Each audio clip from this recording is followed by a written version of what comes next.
Grief is not a straight line going from point A to point B. It is not a path you get on and walk until you reach a destination and it's over. It's more like a cycle of seasons within the grief that gives you the opportunity to embrace it, to learn from it, to move through it as you grapple with that which you have lost, whatever that is.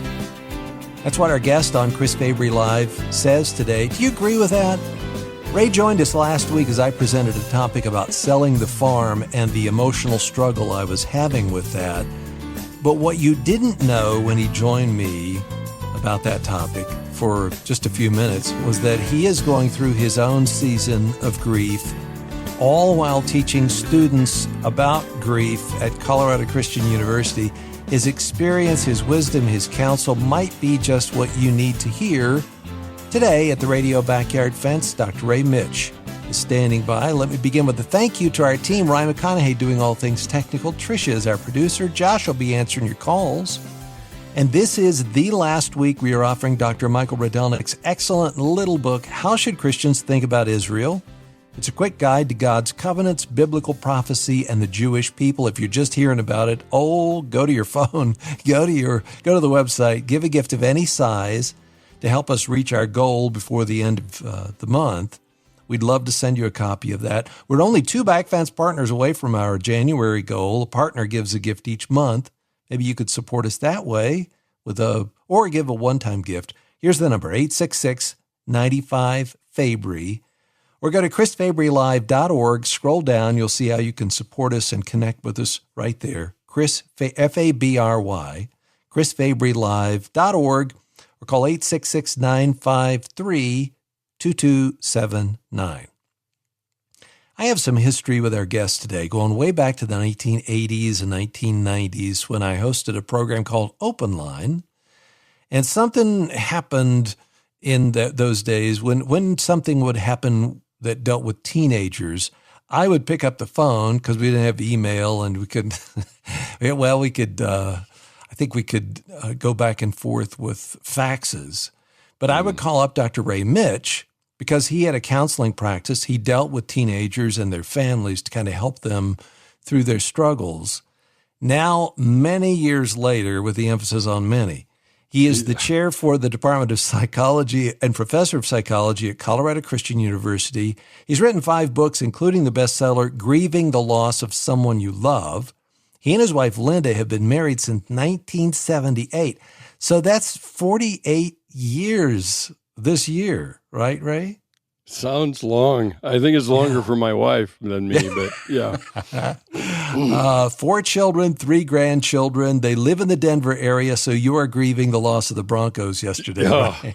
That was brutal. I'm still recovering. And it was cold, too. Did you see before the first half and the second half and all the snow? I mean, that's what football was made for. That's the kind of weather you had to play. I suppose. Yeah, right. That's Chicago weather is what that is. The featured resource today is The Seasons of Our Grief, Embracing the Journey. It's our featured resource. Just go to chrisfabrylive.org and click through today's information. I told you, I was talking with you about, the farm sale and thinking about having you on. And then I heard what you were going through currently. And because of that, I said, Ray, there's no way I'm not going to have you on talking about my farm sale with what you're facing right now. And even that's where I want to start, because if you minimize your own grief by looking at somebody else and the deep waters that they're going through, it really doesn't help either one of you. Talk about that. Oh, I couldn't agree more. I think the challenge of comparison is actually our effort to try to run from it or hide from it somehow. So I elevate somebody else's experience and minimize mine. And by doing so, I end up putting it someplace where I can keep it nicely contained and it won't leak into everything else. And so the comparison game, which we do a lot of, actually social media caters to that tendency in us. That comparison game is, I'm less, my experience is less. I don't know what I don't know what the other person's is like, but mine's not as bad as theirs. And, even as you and I were talking, it's like, oh, what the heck? That's nothing compared to what you're going through. And it's like, that doesn't make it anything less, really. Yes. And I think that's the challenge here is how do we want to engage the feelings and everything that comes with the losses we have? And if we're going to do that, it doesn't mean that we make it exclusive of anyone else's, but it does give it the right standing that it belongs to have. And I said at the beginning of that program last week, I said, I feel bad about feeling bad because I compared, it's like, and there's so many different people who would call or even put on social media who said, don't feel bad, Chris, just go through it. And it's like, you're right. Feeling bad is just compounding the grief or minimizing it, pushing it away. So I remember, because we lived in Colorado, just south of you, toward Colorado Springs. Right. We moved there in 2000, moved away in 2008. You had something happen right in the middle of that, around 2005. Tell folks about that. I did. I was innocently cleaning the gutters of my house. And my second oldest daughter was up there helping me. And I said, let me go down first. I'll hold the ladder for you. And I stepped on the ladder, and 12 feet later, I met the concrete, and it won. And so I had a fractured femur and a head injury. And it really had a tremendous ripple effect for many years to come, because it wasn't just me.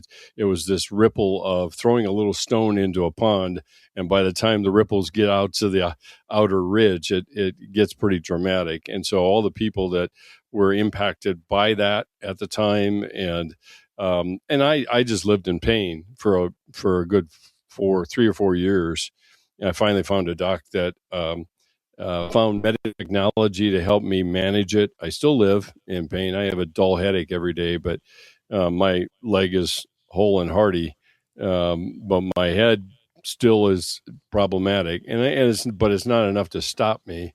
And so like I said, I have about a 2 out of 10 headache. I was living at 8s and 9s, and so it really was a trial. And the losses is just a subtext. And I think that's true for us as humans, is there's a subtext of loss in our lives that we just don't really want to elevate, because if we do, it's going to overtake us rather than drive us toward others. So, yes. And that is why I think you use the word embrace in the title of the book, because something happens when you accept it and you embrace it so that it can do the work inside of you.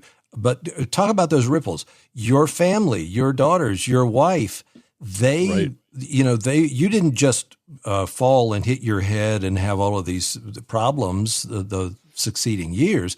They went through their own seasons, didn't they? Oh, they did. They did. My youngest ones were there when I fell, and they came rolling around the house to see their dad splayed out on the driveway. And that still lives with them. If you ask them, they will say in tears still what that meant to them. And then my 2 older kids, the second daughter that was on the roof with me climbed up and into a window, called mom, and mom was on her way at the grocery store and came home.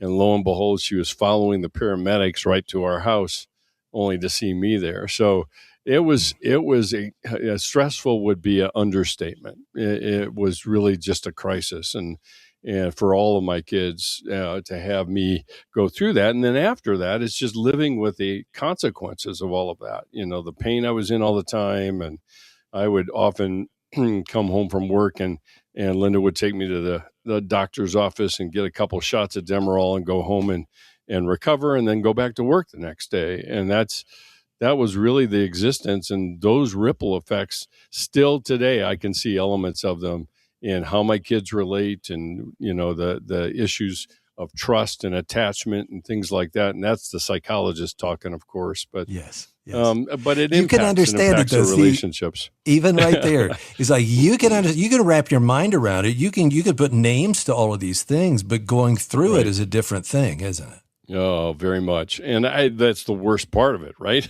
Is that I can teach people all about attachment, but then when I have to look at my own tendencies and see the impact of my accident on my kids and the relationships they have and how they relate and all of those things, that's the problem, I know. And it's a little bit like Solomon when he said, with much knowledge comes much grief. Well, that there's our word, right? The grief. And it's because I know, and that is the challenge of living with the knowledge I have and then also experiencing it at the same time. And so Dr. Mitch is teaching this to he's teaching about grief to his classes. He's teaching about crisis in trauma and giving himself, even though the students didn't know that he was giving his own story to them. And there is some fresh grief that I want you to hear about and a reason for prayer that's going to come up in the program here straight ahead. If you go to chrisfabrylive.org, you'll see our featured resource today, Dr. Ray Mitch, his book, The Seasons of Our Grief, Embracing the Journey. Just go to chrisfabrylive.org.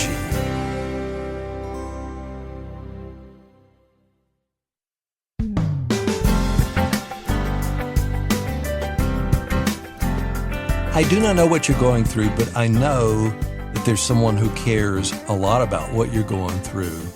And that's why I wanted to have Dr. Ray Mitch on with us today to talk about the book, The Seasons of Our Grief, Embracing the Journey. It's our featured resource at chrisfabrylive.org.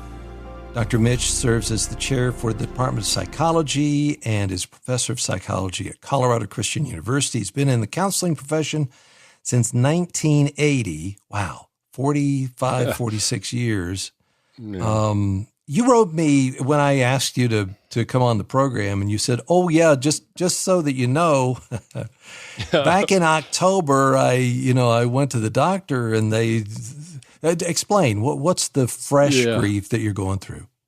Oh, the October was the first hint of something up, and I was referred to a urologist because of the particular prostate scores that I had, and he said, "Well, let's do a biopsy," and the biopsy came back with a pretty elevated, they call it a Gleason score, which is kind of the aggressiveness.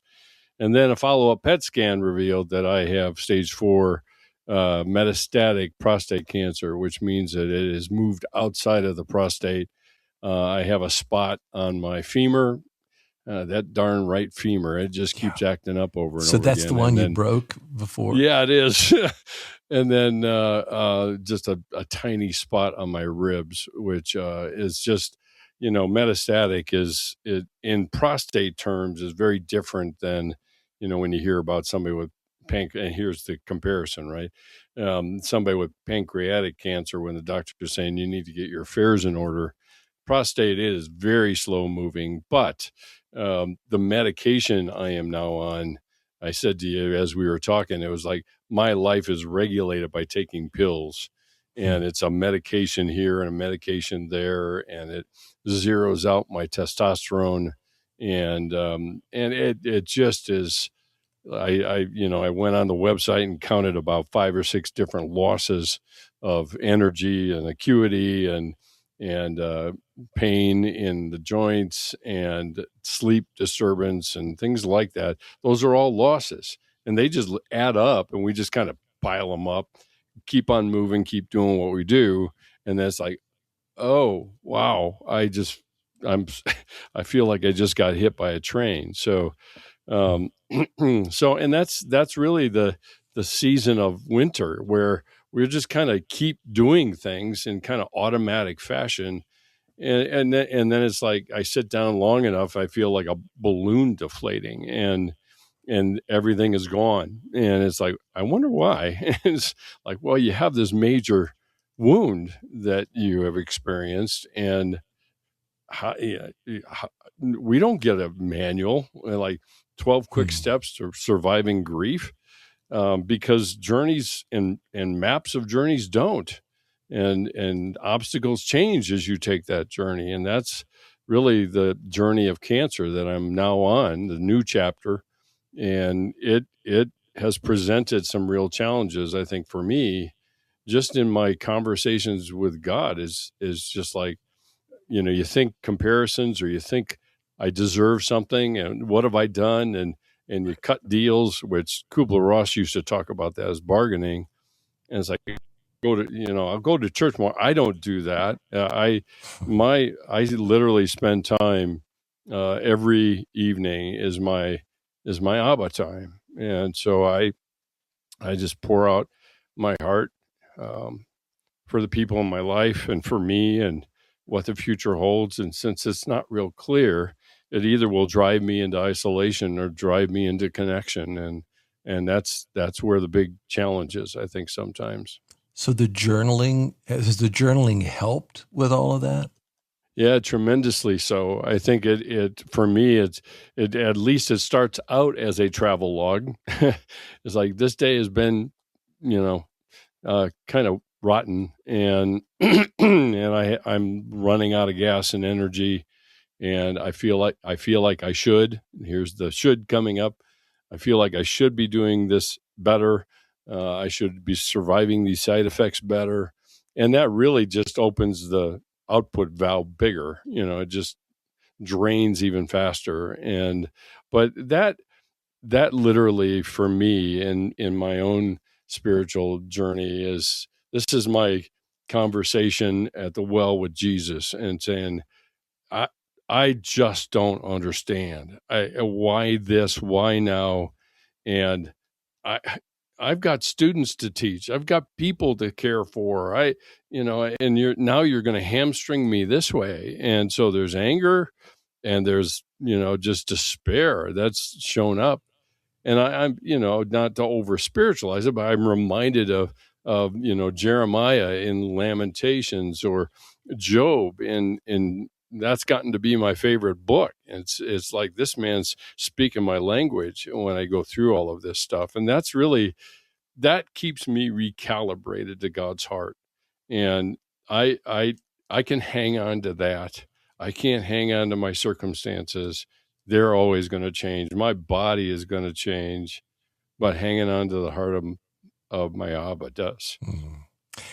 And the irony that you're teaching this semester, you're teaching on grief and loss. When you revealed all of this, even though you didn't tell them you were telling your story. When you revealed that it was you that you were talking about, how did they respond? Pretty much stunned. Some of them got mad at me, which I heard about later. But it was compounded because I did doing what I had described to you, Chris, the case study, and I used the subject of the case study as being me, but they didn't know it. And I laid out and said, I had them count how many crises and what kind of traumatic experience this person had. And they dutifully took up that mantle and did it. And then when I got to the end, it was like, oh, all right, wait a minute. And so there's that. And then the other class is the grief and loss. And I just tell my journey through loss, and starting with my dad, and then moving on to my mother-in-law and my father-in-law, and a pet loss of a golden retriever we had for 16 years, and a good friend for 32 years that died of bladder cancer. And it was just like one thing after another. And it's like, how do you keep perspective?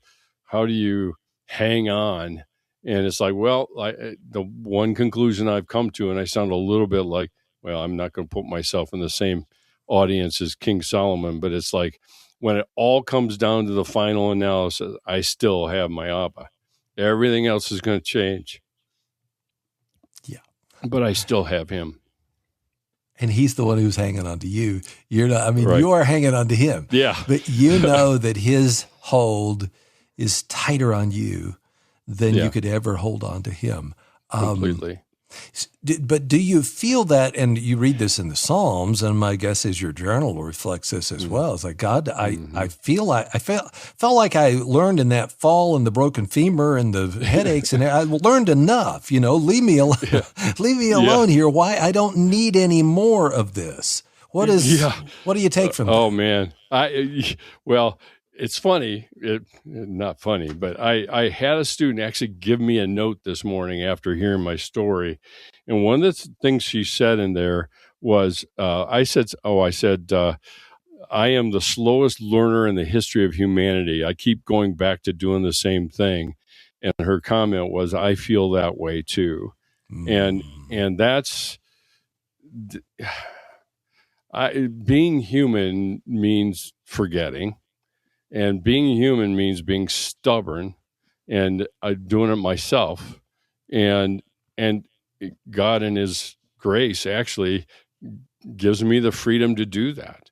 And then I come running back, and He still meets me with open arms, and that's how I've learned so much about grace, is not in blowing it and shaking my fist at Him. It's been the coming back and realizing I'm still loved every bit as much as when I was yelling at Him. Yes. Crawling up into His lap and experiencing that, his enveloping grace. That's what you're talking about. So yeah, I want to get to the seasons, and you've alluded to that just a minute ago. But I want our listeners to know right now that after you finish here, and this just kind of happened today. I said, let's do this, sooner rather than later. You thought your first radiation was going to be last Friday. Right. But after you do this program and you have an appointment for a half an hour, you're going to get in the car and drive, and you're having your the first radiation today. Is that right? I am. And you sit in a big machine with paddles on both sides that you're sitting in, and it rotates around you with the radiation and it's all targeting, for me at least, my prostate. And then I have to later have the treatment for my femur. What is the feeling of that today is the first day? Because you said that before the program, you said on Friday, I thought they were going to do it the first time because I was all ready. And now they said, no, we're going on Monday. Yeah, it's a dry run. And I kind of got that feeling.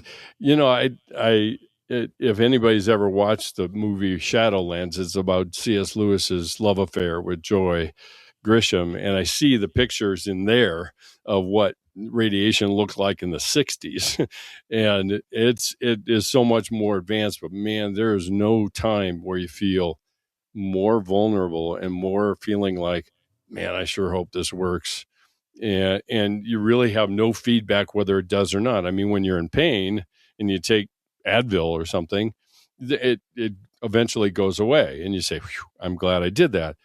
Well, radiation doesn't work that way. It's in very, very small doses, but over a long period of time. And it's just, that's just it, is you're just there, and you're getting bombarded by this stuff. And it's like, well, God, I hope this works. If it doesn't, we'll cross that bridge when we get there. That's part of the journey. But man, I sure hope this works. And I get deflated after it all, because I kind of work myself up to doing this thing. And then when it's over, I just start losing ground pretty quick. Yeah. And that is part of, because of the cyclical nature of this, and because of the loss, that it's not like, okay, I'm going to do this and this happens. You have to let go of that. You have to surrender that, because you don't know, right? Yeah. And that's the worst part of it, is that grief presents us, is I don't have any control over it. I mean, up until, and that's kind of how grief works, right? It reminds us of how little control we have. And in our lives, we have a fair amount of ability to manage people, manage the world around us, the way we interact, how we do our jobs, all of those things. And then grief comes along and just kind of puts a punctuation at the end of that sentence. It's like, wait, I'm not done. And then it's like, nope, this is a new journey. And so I can drag my feet the entire way, or it's like, I don't think we have to say, yippee, I can't wait to start this new, journey through this valley of death. But I don't have to be alone, and that's not only meaning God or Christ, it's also family and friends. I mean, I can already tell that I'm not going to make it through this without Linda's commitment to bearing with me. I'm a bear when I feel bad, and I'm really isolated and really closed off because it's just I it's all I can do to manage the pain that I have. And I don't really want it to spill out on other people. And she has been very kind. Thank you for being honest. Somebody needed to hear that today, just like your student who wrote you that note. There's somebody listening today who said, that's it. I'm not alone, because Ray is doing the same thing. So in our next segment, the seasons of our grief, embracing the journey, we're going to talk about those seasons. I want to ask you to pray for Ray, especially today on this first day of his radiation. This is Chris Fabry live on Moody Radio.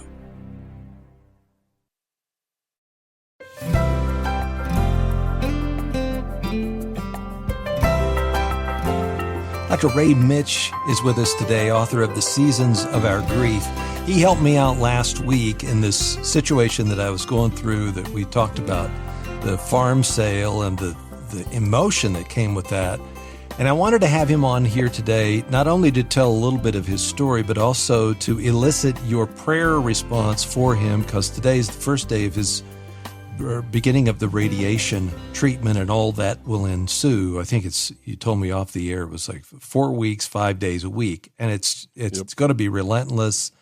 It's going to be a struggle. And I know that you're going to soldier through it, but I wanted our listeners to hear your story today and to be praying, especially right after the program today. I put a question on Facebook and I said this: some see grief as linear. You lose someone or something, you walk through stages, you heal, and you move on. Dr. Mitch says there's a cycle of seasons within the grieving process. And people just responded. Lisa Ann said, for me, grief has always had unexpected twists and turns emotionally and spiritually. It's not predictable or smooth in my experience.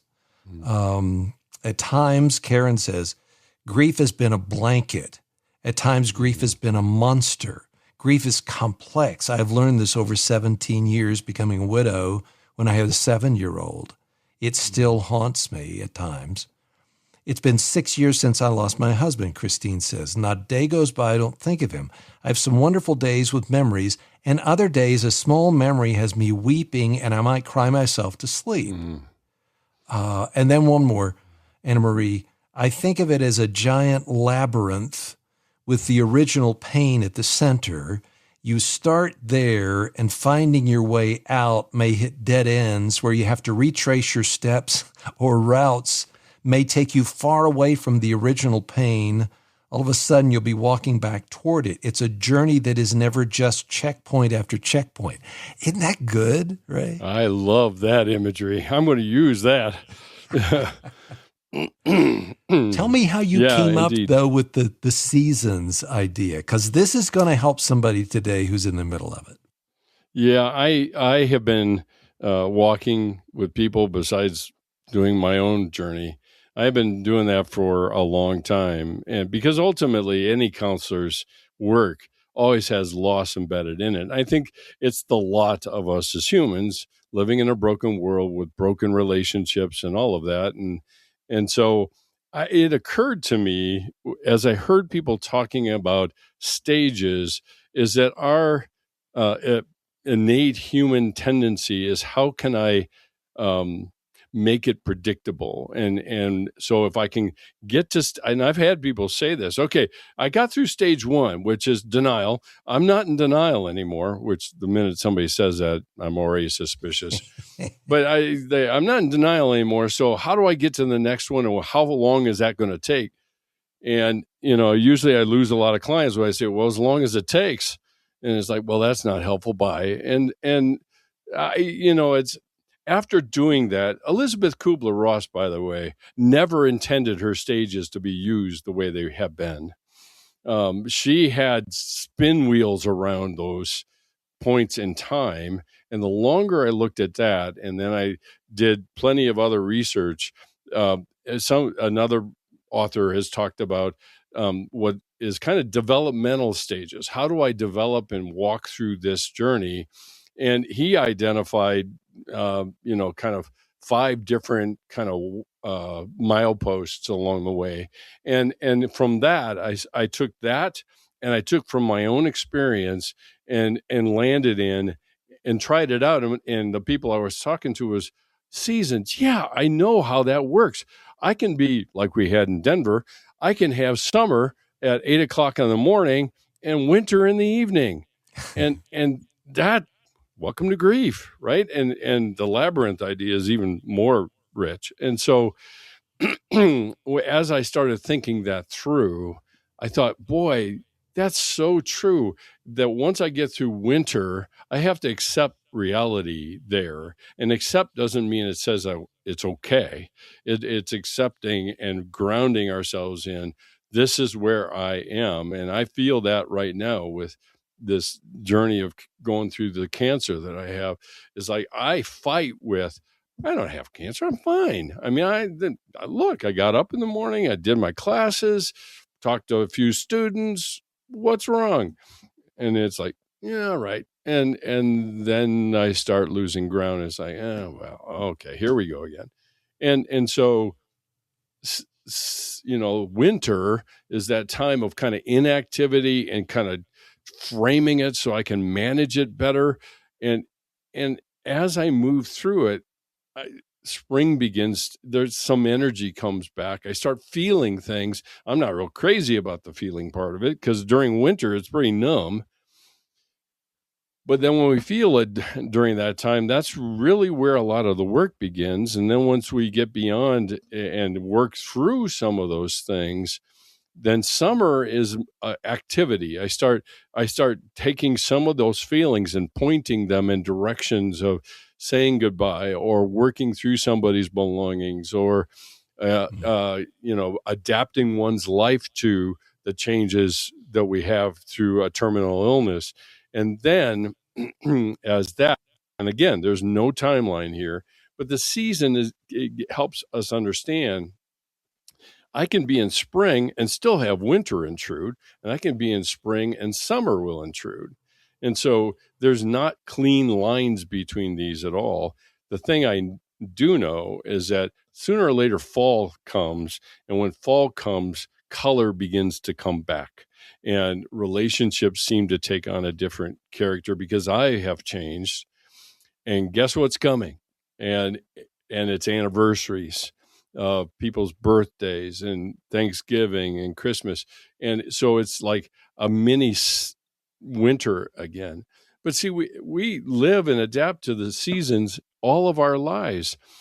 And I would also add, that's exactly what Solomon talks about in Ecclesiastes. There is a season for everything. And that's why I landed on this, because it brings together the developmental piece of what we experience as humans, and then also the experiential piece of feeling and the numbness and the activity and all the emotions and everything else. And so I know I'm charting a different course.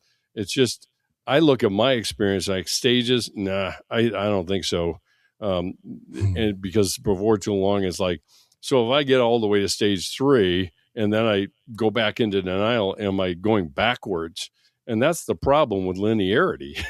It's like, there's only one way. And it's like, not really. And that's why the seasons, I think, are a way to think about it. Isn't that why we often, I'll say this, or somebody will say, oh, I'm back to square one. We're back to square one here with the relationship struggle or whatever. It's like, no, you're not really back to square one. You have grown through whatever it is. You don't want to be where you are right now, but you are where you are where you are. You got to be where you are.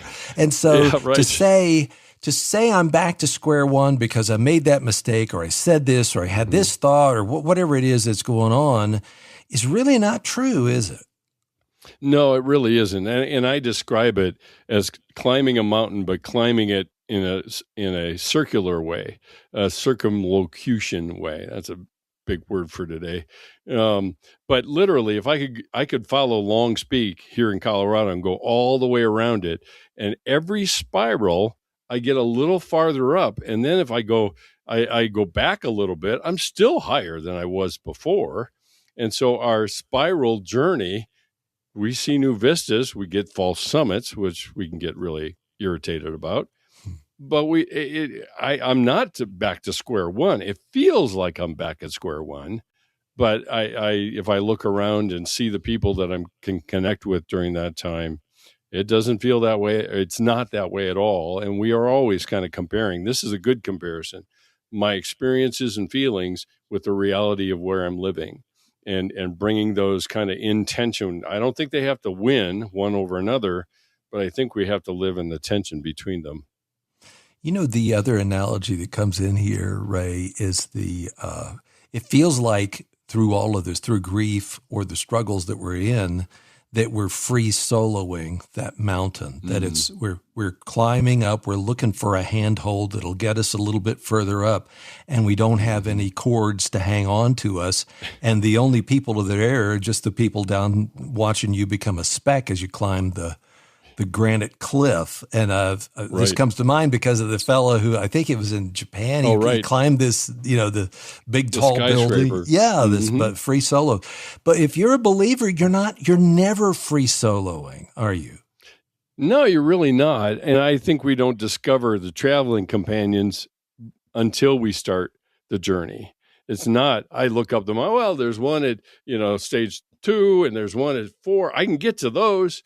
And it's like, no, there are some unexpected traveling companions along the way that I think are God sent to speak into our hearts at the time that we need the most. Yeah. I want to take a break, and when we come back, I want you to explain that word though, embracing, because that's the hard part of the seasons of our grief is I want this gone. I want this out of my life.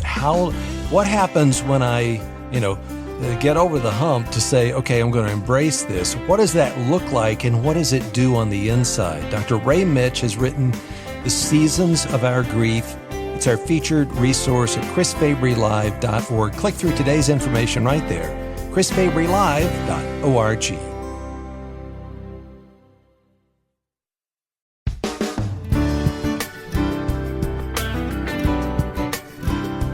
This is Chris Fabry Live on Moody Radio. If this topic is reaching into your heart and life, I'd love to get your feedback. If you go to chrisfabrylive.org, on the main page, there's a way to connect with us, and you can respond to our topic today or anything else that you want to send our way, ideas for future programs. And if you click through today's information, you'll see Dr. Ray Mitch, Mitsch, who has written The Seasons of Our Grief, Embracing the Journey. Just go to chrisfabrylive.org. I remember I mentioned the old Open Line program. Tim Hansel was a guest. I'd have Tim on anything he wanted to talk, read the phone book. I'd have him on because he went through a lot of pain and grief in his own life. He had been mountain climbing. He fell, broke many of the bones in his body, and lived with constant pain, physical pain, for the rest of his life. And the question he would say when he goes to speak, people will ask him, which is worst, physical pain or emotional pain? And his answer was always, they both stink. They're both really hard. But he said the emotional pain is probably harder because you can't touch it, you can't see it, you can feel it emotionally, but you can't handle it. Would you agree with what Tim said? Absolutely. I mean, I think if you look closely at one of my eyebrows, it's pretty clear that I had some sutures up there, and that was part of the head injury that I had. And the thing is about physical things is I can see them, I can touch them, I can say, oh yeah, now I understand. But emotional pain, we're really quite creative in how we cover for that. And you really, really can't tell, which means that ultimately I'm alone in the midst of it. And so if we could find a way to touch on that and that part of the emotional piece and have some validity to it, I think there would be some more productive conversations. And I couldn't agree more with that, is that what I'm feeling inside, anybody meeting me at any given point in time would know nothing about what I am experiencing, grappling with this monster of cancer that I have. Yeah. And isn't that just like the enemy who wants to isolate us, who wants us to feel like we're all alone, we're disconnected from each other and from God? So the main question in this segment I want you to answer is why did you use the word embrace or embracing the seasons of our grief, embracing the journey? How do we do that?